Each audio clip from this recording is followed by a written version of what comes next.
আজকের দিনটা আমার কাছে খুব একটা স্পেশাল দিন। কারণ হচ্ছে আজকে 25 ডিসেম্বর। আজকের দিনেই শ্যামলের সাথে আমার ফার্স্ট দেখা হয়েছিল। সেই দেখাতেই আজকে আমরা 7 বছর থেকে 8 বছর আমরা কমপ্লিট করলাম। তো ভীষণ একটা স্পেশাল একটা দিন।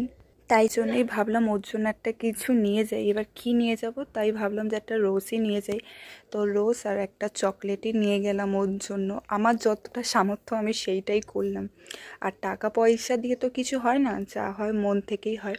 আর ও ছিল অফিসে, তাই জন্য ও কখন আসবে তাই জন্য ওয়েট করছি আমি রোজ দেওয়ার জন্য। আর ও আজকে জানতোই না যে আমি আজকে আসবো। তো আমায় যখন হট করে ও দেখে পুরো সারপ্রাইজড হয়ে যায়। আর আমি কাকিমাকে ফোনটা ধরার জন্য বলি। আর ওনার অত অভ্যাসও নেই যে ফোন কি করে দেখে বা কিছু, ফোনটা কিভাবে ধরে। শ্যামল আমার ওপর একটু রাগ করেছিল, কারণ ওর কথা একটু অবাধ্য হয়েছি, তাই জন্য যখন এসে